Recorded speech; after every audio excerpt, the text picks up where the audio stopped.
A burst of static cut across the translation fields, but Leon Voss's voice carried through calm and steady. We offer no dominance. We offer alliance, mutual support for those left behind. We don't seek to replace power. We seek to share it. Silence.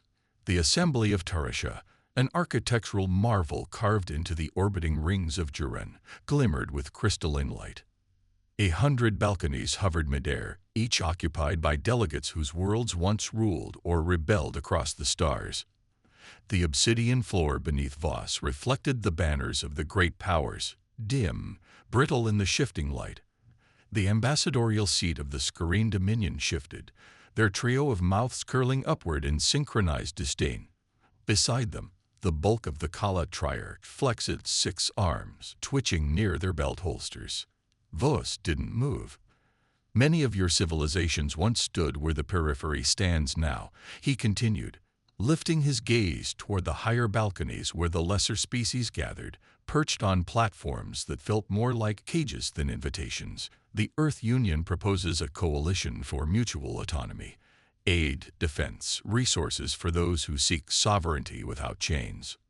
Some heads turned, but at the central dais where the Council's true rulers sat, the air grew colder. Irakfer rose, 8 feet of armored muscle, twin ridges gleaming across his skull. The Grand Marshal of the Jaitel Accord spoke with no pretense. "Is that what you call it, Voss?" His voice cracked the silence. "Mutual autonomy?" A murmur rippled through the chamber. "You offer weapons to savages, and call it aid. You wrap conquest in pity." Voss's translator flickered, then steadied. "We offer tools. It's the galaxy that insists on cages." Laughter barked from the Thorn Collective's delegation. Mock salutes followed. The insult was clear. Voss's voice remained steady. "You fear what freedom brings, because if the periphery no longer needs the core, what's left of your empire?" "Enough," Irakfer snapped. "You are dismissed." "That is not procedure," Voss said. "You cannot eject." But the guards were already moving. 2 of the Council's enforcers, armored in bronze exosuits, descended from the hovering platform. One of them gripped Voss by the upper arm. The other placed a hand on his back and shoved. The push was symbolic, not forceful. It wasn't meant to move him. It was meant to be seen. The insult echoed louder than any words. In the upper tiers of the assembly, where the light reached dim and translators often crackled with interference, there was a pause, a breath caught, just long enough to mean something. The delegate from Atenver, a semi-aquatic species with glassy skin and opaque eyes, lowered his head slightly, as if acknowledging a risk taken. Beside him, a young observer from the Kalari, slender-bodied with segmented arms, tightened his fists, translucent tendons flexing beneath the table. At the back row, an elder from the Camry, wrapped in frayed ceremonial cloth, placed 3 fingers gently to her chest, a gesture of respect or mourning or oath. They didn't cheer. They didn't speak. But they saw, and they remembered. Voss adjusted his sleeve calmly. One last glance to the upper balconies, not of defiance, but of clarity. Some looked away. Gasps rose from the upper tiers while the core members laughed. Somewhere in the gallery, someone whispered, and they came, offering peace. As Voss was marched from the central platform, his boots striking against the stone steps of the amphitheater, the delegates leaned in to watch. Some recorded it, others simply smiled. The diplomat did not resist. He walked tall, his chin high, his voice silent, but his message was complete. For those watching in the shadows, the ones without banners, without fleets, without names on the official registry of power, the silence said everything. 6 hours later, in the outer rim of Sector Trenak Delta, the cargo vessel UEN Mercy Hand drifted past a gas plume on its final approach to Lavaran Station. Her sister ship, UEN Solace Reach, followed behind, engines humming in near silence.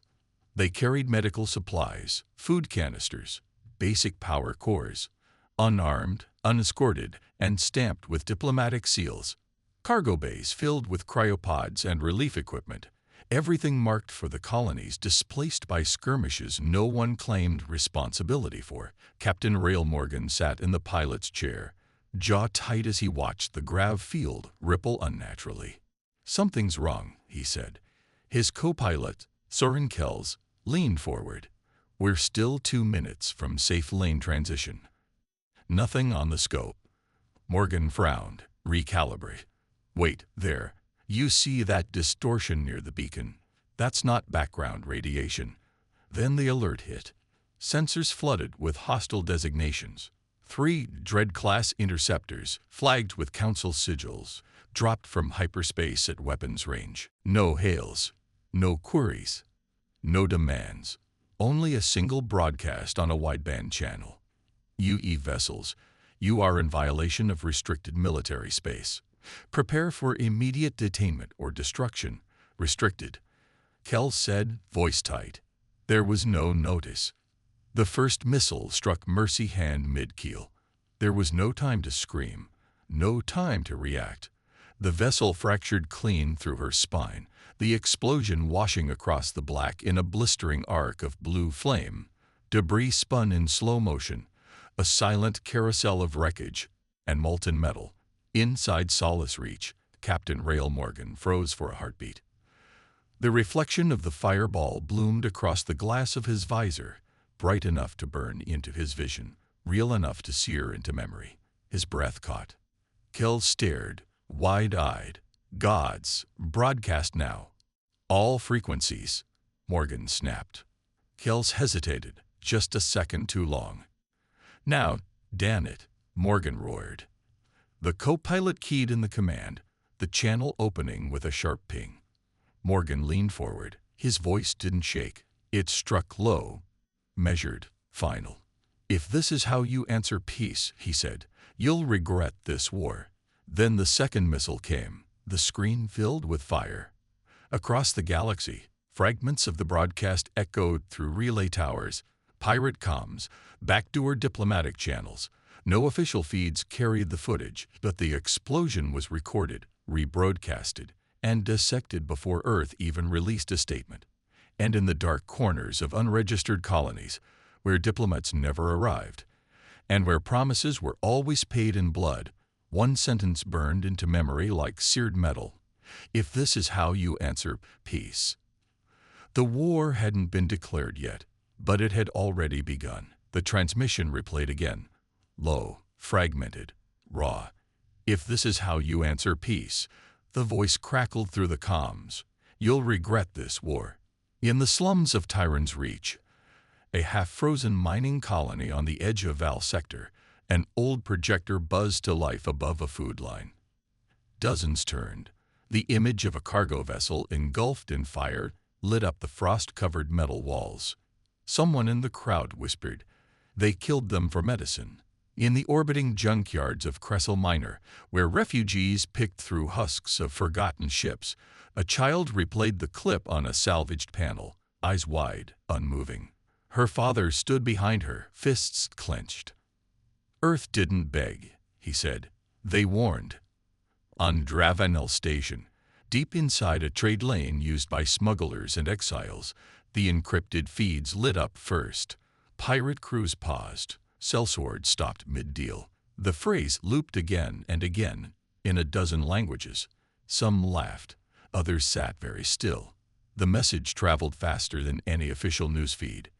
By the time Earth's diplomatic channels issued a request for clarification, the galaxy had already made up its mind.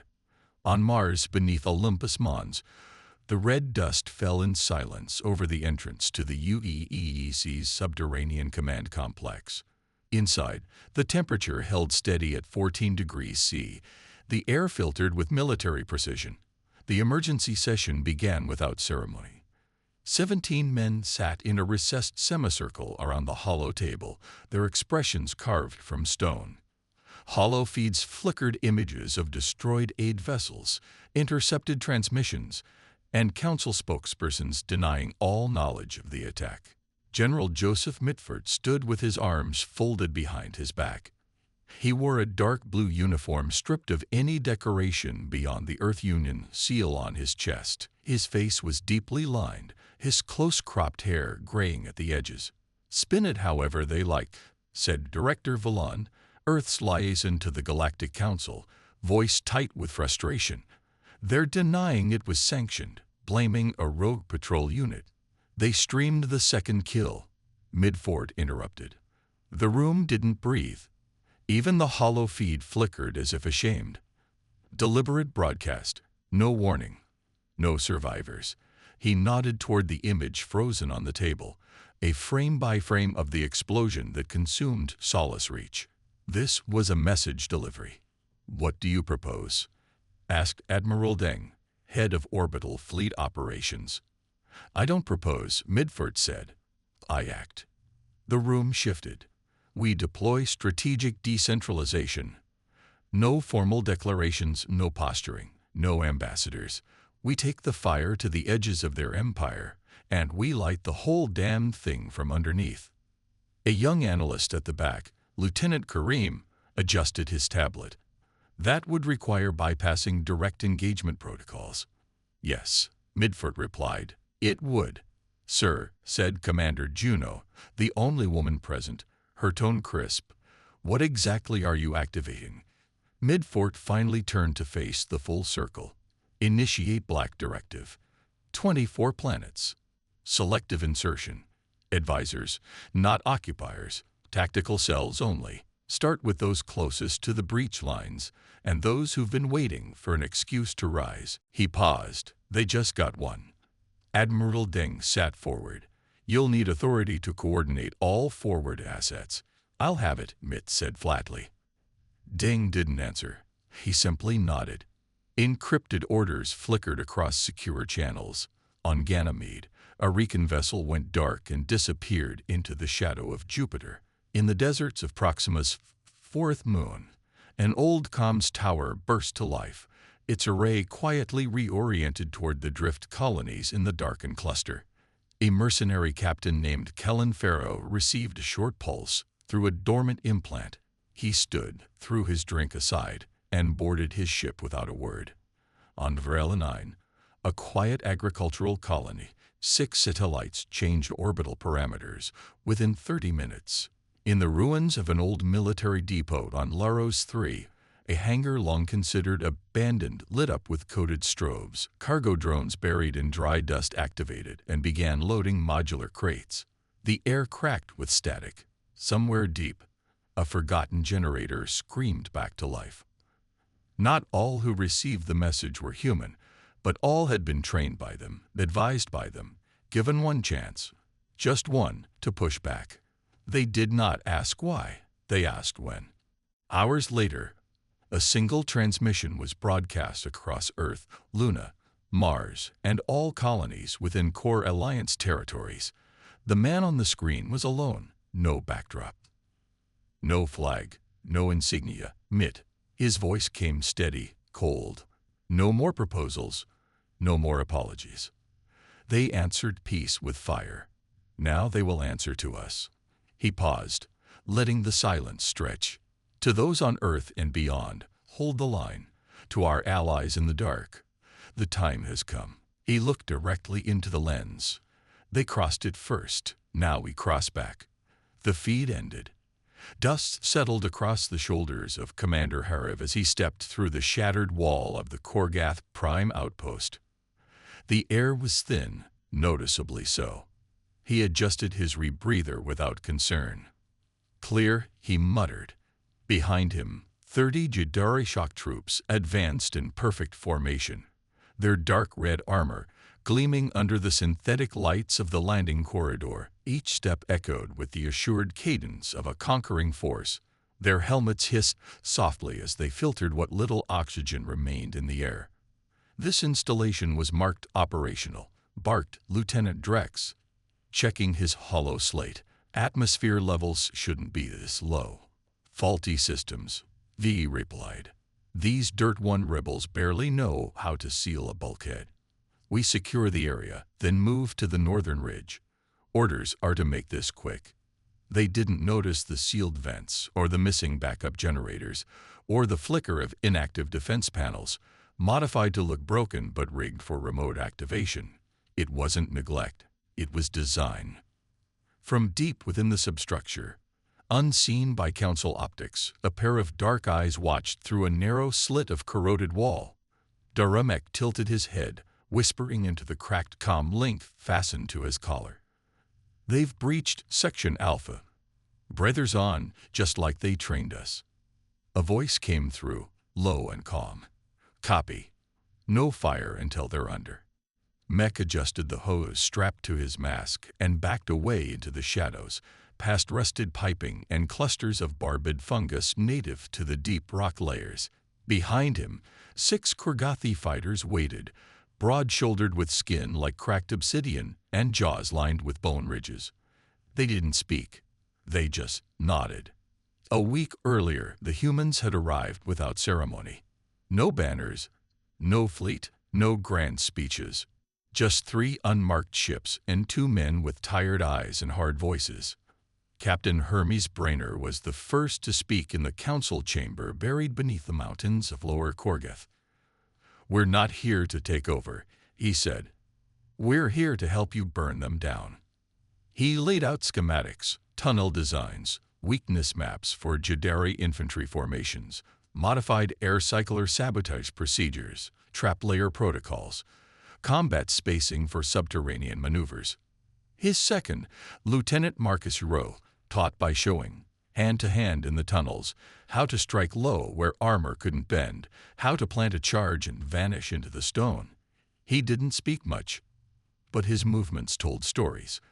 Every motion efficient, merciless. The Korgothi absorbed every detail.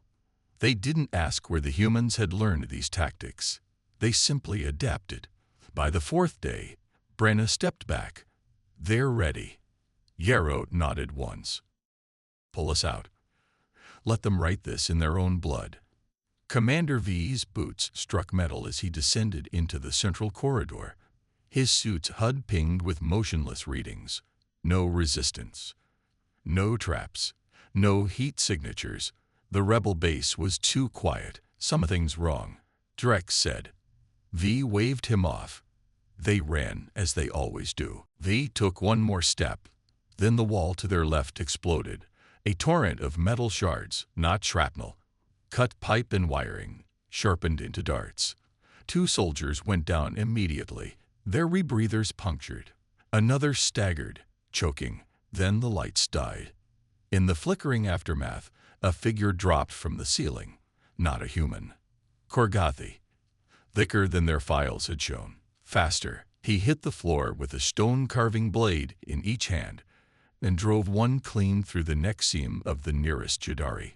The trooper spasmed, fell. The others fired, but too late. By then, the tunnel had already come alive. From the walls, from the floor, from the vents, they poured in. Axes made from salvaged plating, blades honed from structural beams, bolts launched from spring-coiled rebar rigs, and masks, homemade respirators, ugly and effective, blinking red in the dark. The council troops fought back, but their optics were blind. Their HUDs failed, their oxygen tanks hissed and drained, not from sabotage, but from deliberate miscalibration caused by tampered charging bays, wired the night before by hands who knew exactly how long Jadari systems could last on half pressure. One by one, the soldiers dropped into the tunnels, gasping, wheezing, crawling for breathable air. That was where they died. The deepest levels of the installation were more like a hive than a base.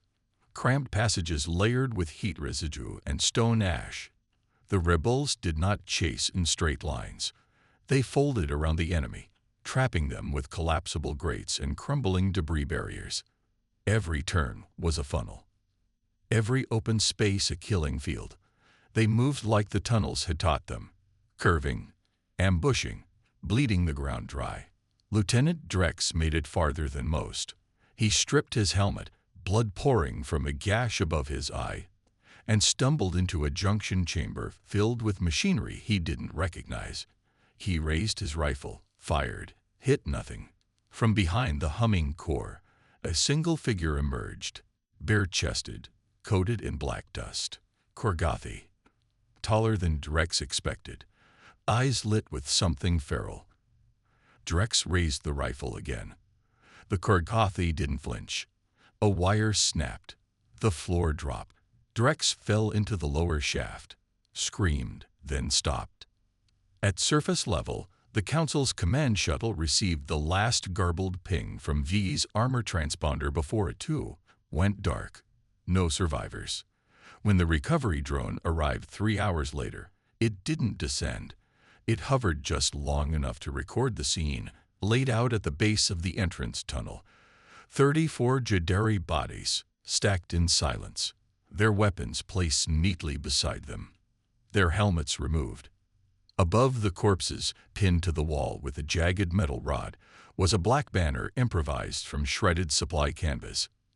In crude, bold lettering in a language none of the Korgothi had ever spoken until the last 7 days, it read, "You'll regret this war. This was the first lesson." The last evacuation shuttle lifted off from Varela 9 at 7:43 local time. Dust spiraled in its wake, scattering across the empty landing platforms of Port Halen. Crates of ration packs and oxygen tanks lay discarded near the hangars. Holographic projectors blinked quietly, still looping evacuation orders in a dozen civilian dialects. Colonists fled under the watch of orbital surveillance. Families packed into trams. Cryopods sealed and loaded. Men shouted orders. Women cried. Children clung to whatever arms they could. It was all real until it wasn't. 10 kilometers beyond the colony perimeter, in the shadow of an old agricultural complex, Colonel Ree Calder stood inside a decommissioned comms tower with 2 fingers pressed to his earpiece. "They bought it," he said. "They're moving into polar formation." A voice crackled through, filtered by static. "Telemetry confirms. 9 vessels, no scouts ahead. They think we left it all behind." Calder turned to the group behind him. 12 men and 2 women, all in mismatched armor, mostly ex-miners and field techs. No one spoke.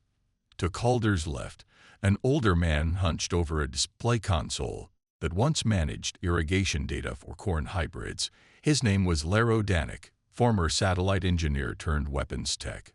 He tapped a key. SAT nodes 1 through 12 locked. Payloads armed. Calder nodded. "Confirm targeting matrix. Civilian sensor grid is patched. We've got atmospheric refraction correction from ground heat signatures. Precision within 3 meters." Danik said, his voice flat, cold. "Ready on your mark." Calder stepped to the viewport. Beyond the barren plains, a pattern of bright reflections dotted the upper sky. Agricultural satellites, dozens of them, left spinning above the colony as relics of a system once built to regulate photosynthesis for genetically enhanced crops. Each one now carried high-yield improvised ordnance, converted propulsion cores, metal plating, shrapnel, and re-engineered reactor modules. In the hands of Earth's engineers, a field of farming satellites had become a low-orbit minefield. Calder ordered, "Wait for the mark." Above the planet, the Council fleet drifted into position. 9 cruisers in 2 lines, escorted by 4 corvettes. They moved like they had moved 1,000 times before, slow, confident, methodical. Captain Soren of the Jarth Dominion stood at the helm of the lead vessel, Vivenes Serac, his thin hands clasped behind his back. His species, the Shah, were tall and slender, skin translucent like marble-veined glass. Their voices were musical. Their arrogance was practiced. "Still no resistance?" he asked, his tone bored. His tactical officer, Jiren Kot, a reptilian Sorex with a rust-cold exosuit, flicked his tongue once. "None. No shield signatures. No power surges. Colony appears deserted." Soren tilted his head. "Pathetic. And this was one of the human-aligned worlds." "They ran," Kot said. "Typical." Soren turned away from the screen. Prepare drones for ground sweep. I want the central comms node intact.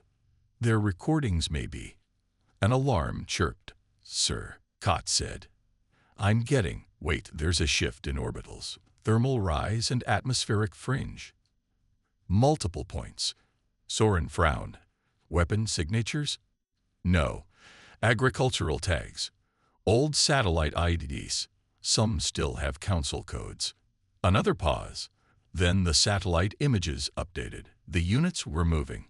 The tactical screen flooded red. Missile lock. Cott started. Too late. Silence fell over Port Halen. Then the sky lit up, not with sound, but with motion. Streaks of kinetic fire traced downward like threads of molten wire. No smoke. No buildup. Just a single moment of absolute stillness. Then contact. The vacuum cracked like a fault line. Orbit turned to shrapnel.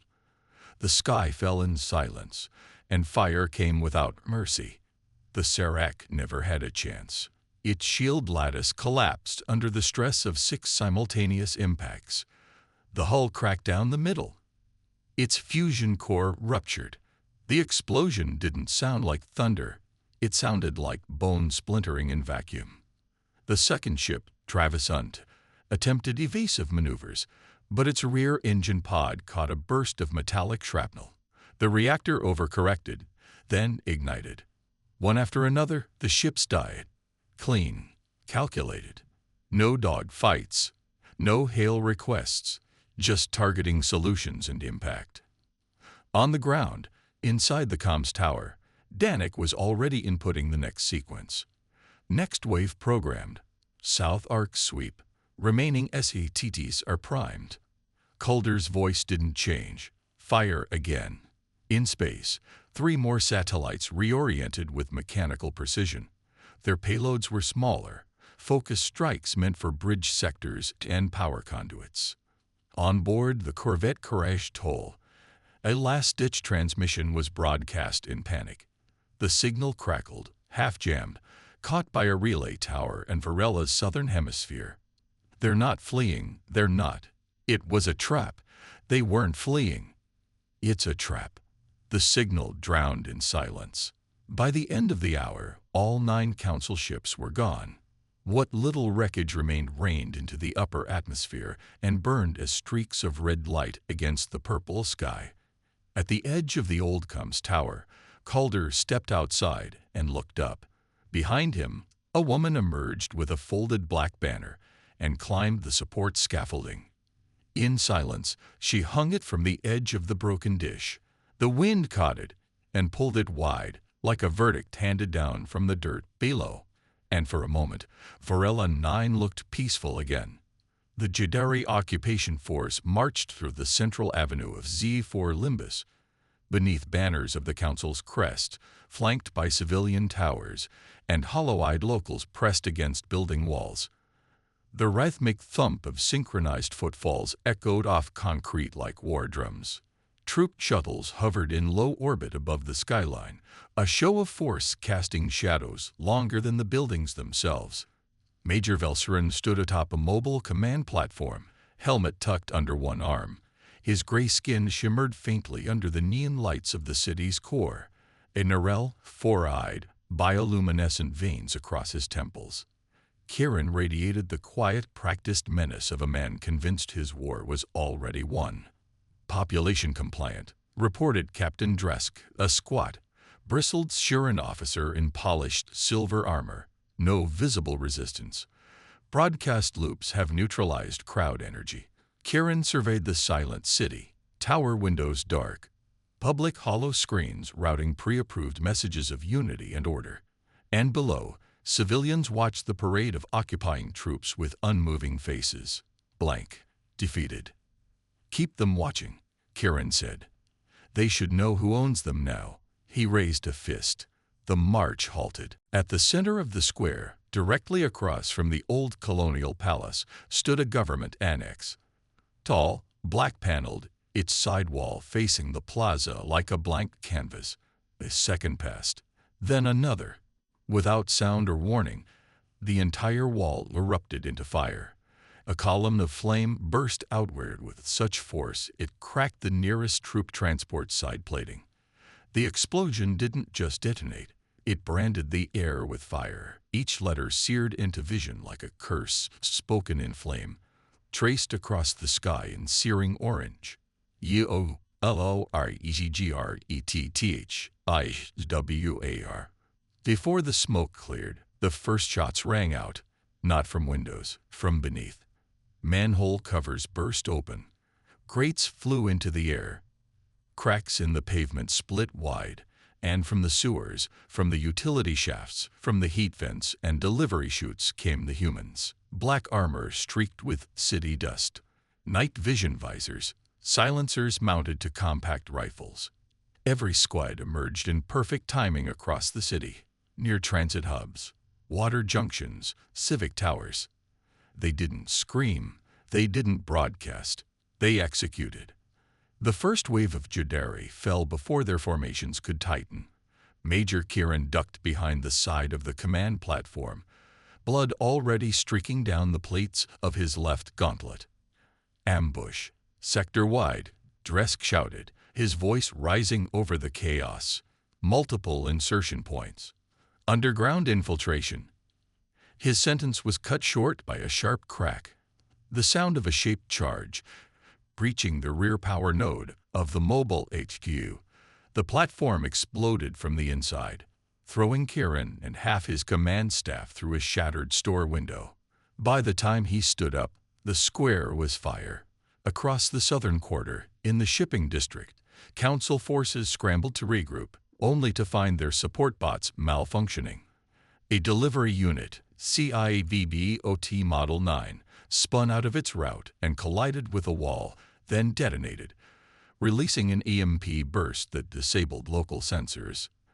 Above a maintenance hub, a single cleaning drone hovered into position, its exterior repainted and its software overwritten with targeting subroutines.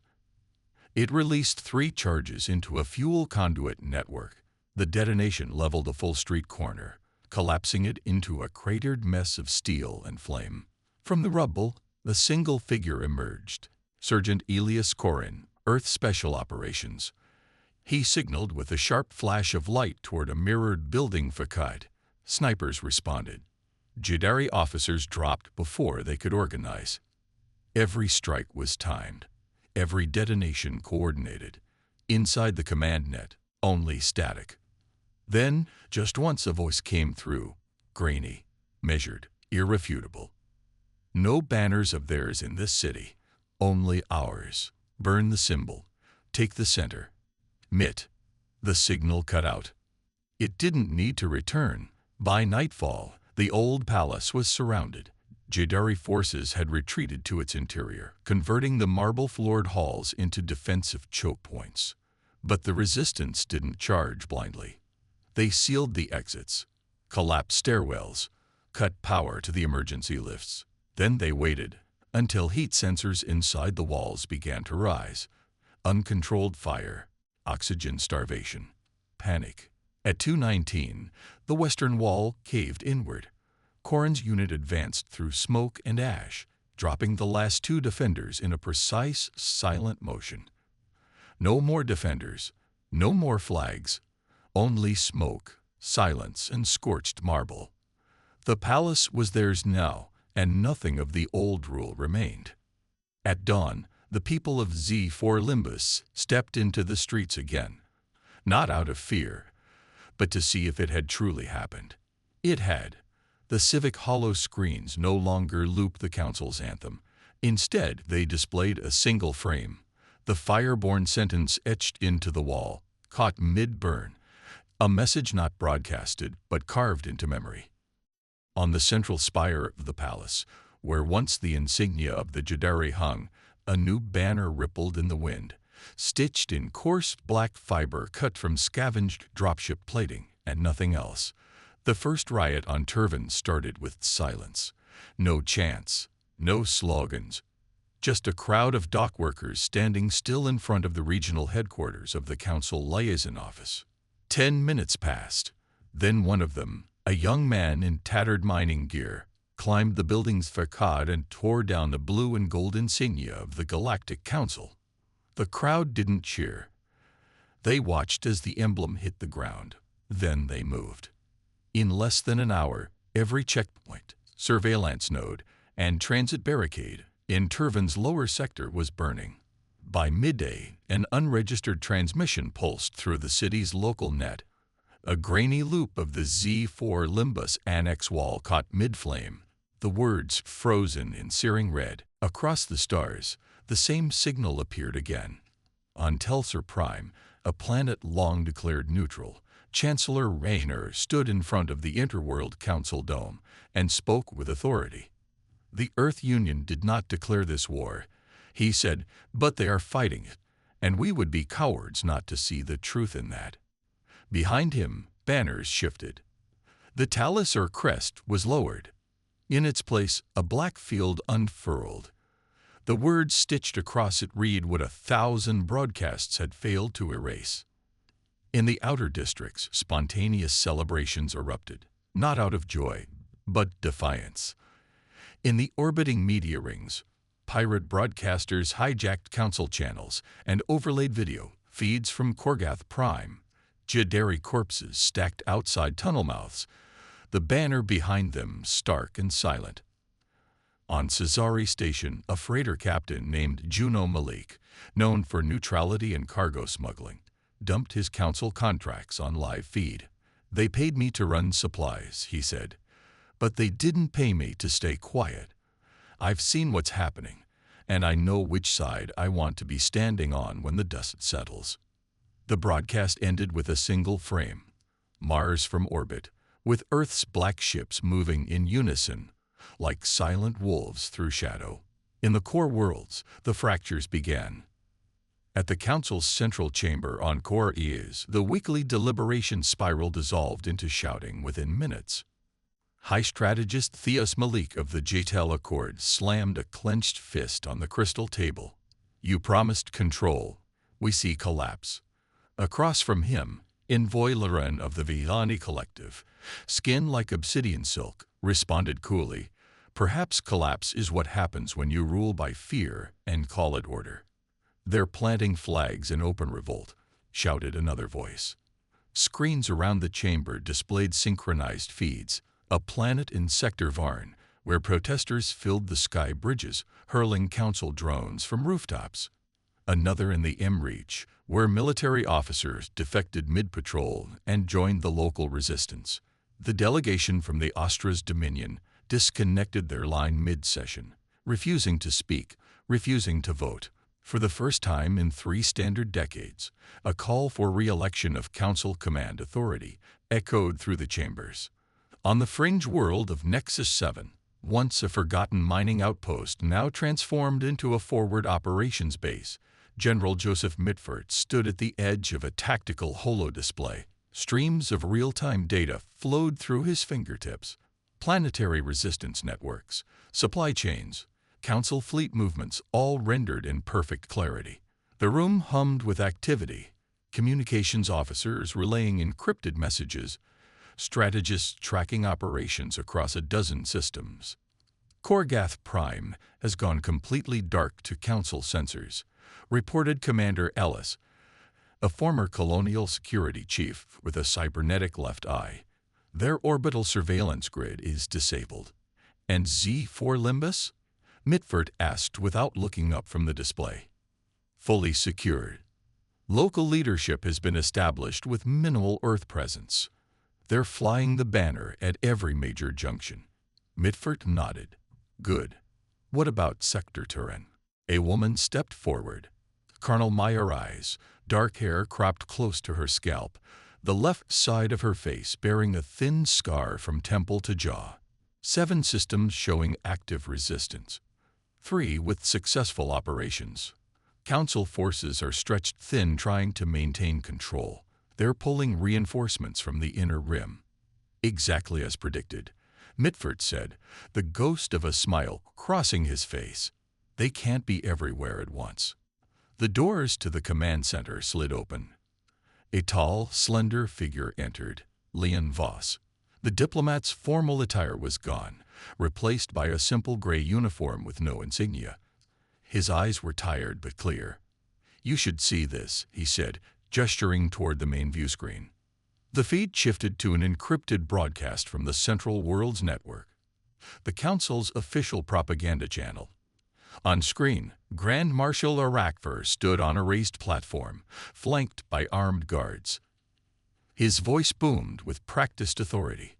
"The recent terrorist attacks on Council peacekeeping forces are the desperate actions of a failing Earth regime.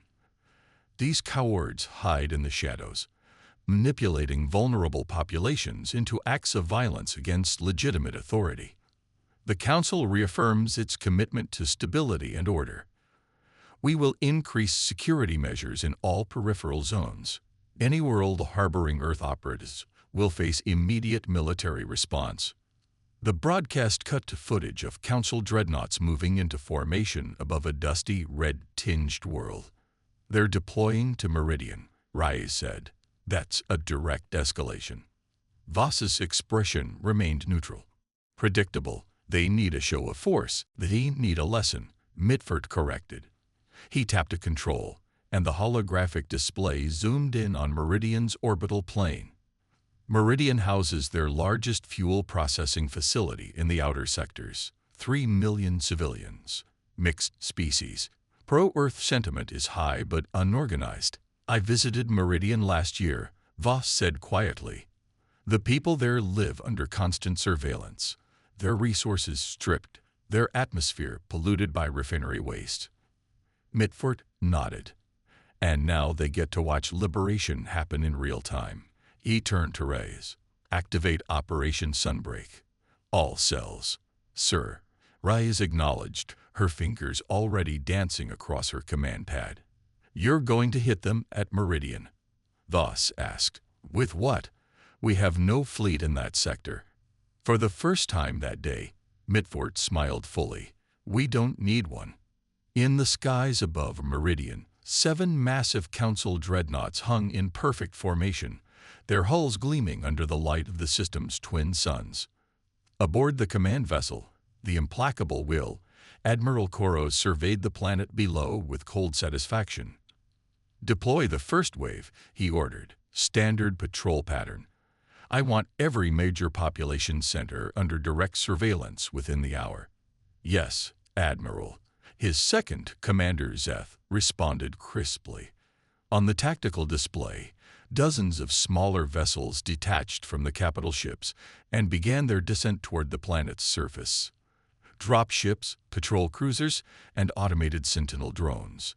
The full might of Council enforcement, designed to crush resistance before it could form. "Admiral," called out the sensor officer, "we're detecting unusual activity in the maintenance bays of Orbital Station Gamma." Koros frowned.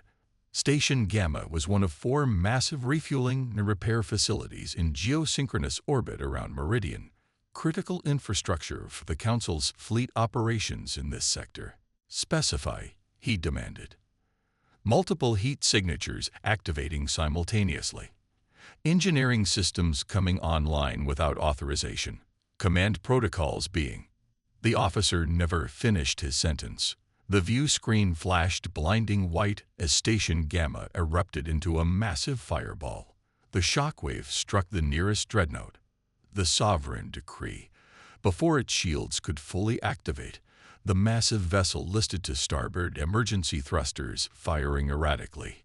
"Report," Koros shouted over the sudden chaos of blaring alarms. "Station Gamma is gone, sir," Zeth stammered. "The Sovereign has sustained critical damage to its port side. Life support failing on decks 3 through 17. "How?" Koros demanded. "Whoa. Incoming transmission," the communications officer interrupted. "Broadcasting on all channels." The main view screen flickered, and a woman's face appeared, dark-skinned, with silver streaks in her close-cropped hair. Her uniform bore no insignia, but her eyes burned with quiet intensity. "This is Meridian," she said simply. "We choose freedom." The screen went dark. Then, across the planet's surface, Explosions blossomed like deadly flowers. Fuel depots, landing pads, communications arrays. Council infrastructure erupted in synchronized destruction. In the lower atmosphere, the patrol cruisers began to falter. Their engines sputtered and died as automated safety protocols triggered catastrophic shutdowns. They fell from the sky like wounded birds, crashing into uninhabited wilderness zones with unerring precision. It's a coordinated attack, Zeth realized aloud. But how? The maintenance crews, Koros whispered, understanding dawning with horrific clarity. The service techs, the refueling teams, the station personnel, they've been infiltrated, turned. On the tactical display, the 3 remaining orbital stations suddenly powered down, their lights blinking out in rapid succession. "Sir," the helmsman called out, his voice tight with panic. "The navigational systems are locking up. Something's corrupting the guidance protocols." "Manual override," Koros ordered. Not responding. "Sir, I think it's coming from our own maintenance subroutines. The last diagnostic cycle was completed by Station Gamma's teams just yesterday." Koros stood frozen, watching as his magnificent fleet began to drift out of formation, their systems compromised from within. No shots fired. No enemy vessels. Just the quiet betrayal of the very infrastructure they had relied upon. "Retreat," he finally ordered, his voice hollow, full withdrawal from the Meridian system. But it was already too late. The fuel reserves aboard the implacable Will ignited, not in a catastrophic explosion, but in a controlled burn that disabled the main engines with surgical precision. The great vessel began a slow, inexorable drift toward Meridian's upper atmosphere. Across the fleet, the same pattern repeated. Critical systems failing in sequence, not destroying the ships but rendering them paralyzed. Thousands of escape pods jettisoned, carrying confused and terrified council personnel away from their dying vessels. And on every emergency channel, the same message played on loop, voiced by 1,000 different Meridian workers who had waited years for this moment. "If this is how you answer peace, you'll regret this war." 3 days later, in the underground command bunker beneath Olympus Mons on Mars, Admiral Deng watched the footage from Meridian with quiet appreciation. No casualties among the civilian population, he noted, and minimal losses among council personnel. The escape pods were all recovered. Mitford nodded. "That was intentional. We want them alive. We want them to tell the story." "And the fleet?" asked Director Villan. 7 dreadnoughts, 23 support vessels, and 4 orbital stations. "All disabled, not destroyed," Mitford replied. "The Meridian resistance has claimed them as reparations." A murmur went through the assembled leadership. "Reparations?" someone asked. "They're stripping them down," Mitford explained. "Repurposing the technology, redistributing the resources, turning the Council's weapons into tools for reconstruction." "And the Council's response?" Admiral Deng inquired. Mitford gestured to a nearby officer, who brought up a new feed on the main display. "Council Emergency Directive 117. Scrolled across the screen. A full withdrawal order for all Council forces from 14 peripheral systems, including Meridian. They're pulling back to defensible positions," Mitford said, "consolidating their forces around core worlds. They're afraid." "Not just afraid," Voss interjected from his position at the back of the room. All eyes turned to him. "They're beginning to understand. This isn't a war they can win with conventional tactics. We're not fighting on their terms." "Precisely," Mitford agreed. "But this is just the beginning. The real test comes next." "The Galactic Assembly," Voss realized. "You're forcing them back to the negotiating table." Mitford's expression hardened. "No, we're beyond negotiation. We're forcing them to face a new reality."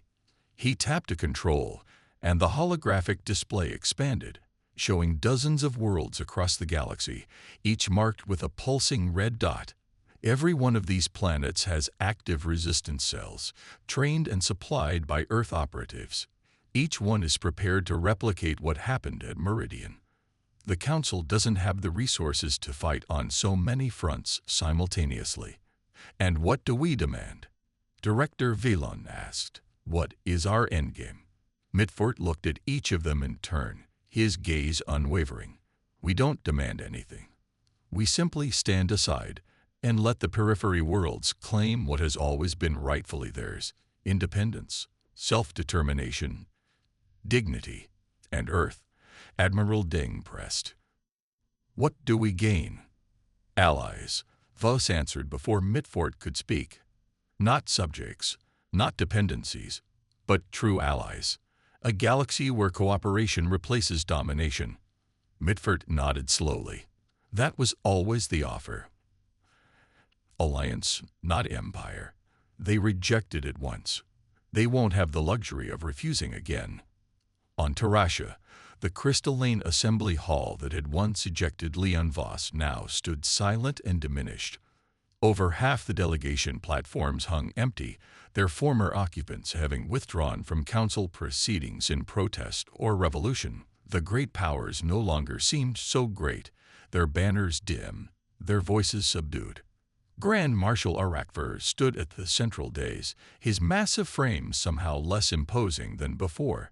The twin ridges on his skull caught the light differently now, casting shadows across his face that made him appear aged, weary.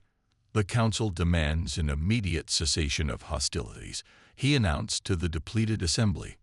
Earth's campaign of sabotage and insurrection violates all principles of galactic law. We call upon the Earth Union to withdraw its operatives from Sovereign Council territories and to Sovereign. The voice cut through the chamber like a blade. All eyes turned to the entrance. Leon Vos stood there, flanked not by guards but by representatives from a dozen peripheral worlds, Korgathi, Meridians, Telsari, and others. They wore no uniforms, carried no weapons, but their presence radiated an unmistakable strength. You speak of sovereignty, Vos continued, walking slowly toward the center of the chamber. Yet you denied it to everyone beyond your inner circle. You speak of law, yet you bombed unarmed aid vessels without warning or provocation. Arakvar's eyes narrowed. You have no standing here, Vos. You were dismissed from this assembly. I was, Vos agreed, reaching the foot of the central platform. But I don't come as Earth's representative today. He gestured to those who had entered with him. I come with the Free Worlds Coalition, 37 planets that have declared independence from Council rule, another 43 that have signaled their intention to join. A murmur rippled through the remaining delegates. This is treason, Arakvar growled. Insurrection. We will crush. You will what? Vos asked quietly. Crush them with the fleet you no longer have, with the resources you can no longer access, with the fear that no longer works. He turned to address the entire assembly. The Council rose to power because the galaxy was fractured, vulnerable.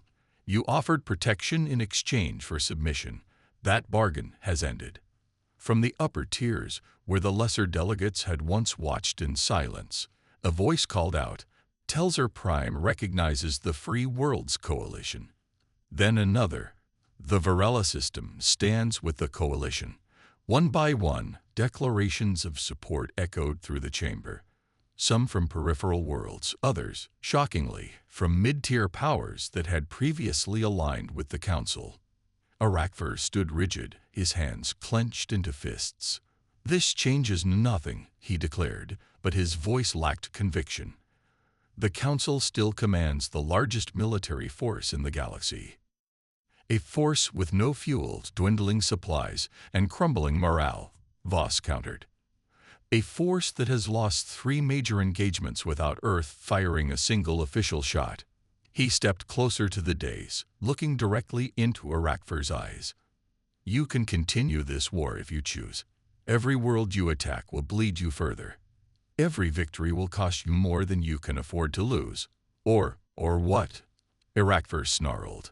Or you can accept the new reality. The periphery is free. The coalition exists. You can fight it and fall, or you can adapt and survive as a member of a galactic community, not its master. The chamber fell silent. In that moment, the balance of power, accumulated over centuries, visibly shifted. From the upper balcony, the elder from the Camry, who had once placed 3 fingers to her chest in silent acknowledgement, now rose to her feet. Her voice, when it came, carried the weight of generations. "When I was young," she said, "my world was free. Then came the council ships, the council laws, the council taxes. We were told it was for protection, for stability. We were told we had no choice." She looked around the chamber, meeting the eyes of delegates from both sides. "Now we have made a choice, not for war, though we have fought one, not for vengeance, though we have earned it. We choose to stand as equals or not stand at all." She extended her hand, 3 fingers spread in the same gesture she had made to Voss months before. This time, across the chamber, others returned it. A silent wave of solidarity that crossed species and sectors. Arakfor remained unmoved, but beside him, High Counselor Thrain of the Vailani stepped forward. Unlike the Grand Marshal, Thrain had lived long enough to recognize the inevitable. "The Council will convene in closed session to consider the changed circumstances," he announced formally. "This assembly is adjourned for 3 standard cycles." As delegates began to disperse, Voss caught Arakfor's eye one last time. The Grand Marshal's expression was cold, his posture unyielding. But there was something else there now. A flicker of understanding, perhaps even respect. They had answered peace with fire, and the galaxy had burned. But from those flames, something new was emerging. Not perfect, not guaranteed, but alive with possibility. As Voss turned to leave, a young Korgathi fighter approached him, the same dark eyes that had once watched through a slit in a corroded wall now open and clear. "Was this your plan all along?" he asked Voss. "To let them strike first?" Voss smiled faintly. "Not my plan. Earth's hope. We offered alliance. They chose war. The outcome was always in their hands. And now—" Voss looked around at the chamber, at the empty seats of power, at the new faces emerging from the shadows of oppression. "Now we build something better. Not alone. Together." Above them, where the grand banners of the council powers had once dominated the hall, a new standard unfurled. A simple black field bearing not a threat this time, but a promise. Peace through alliance. The war wasn't over. There would be resistance, counterattacks, attempts to restore the old order, but the message had been delivered, written in fire across the stars. And this time, everyone had heard it.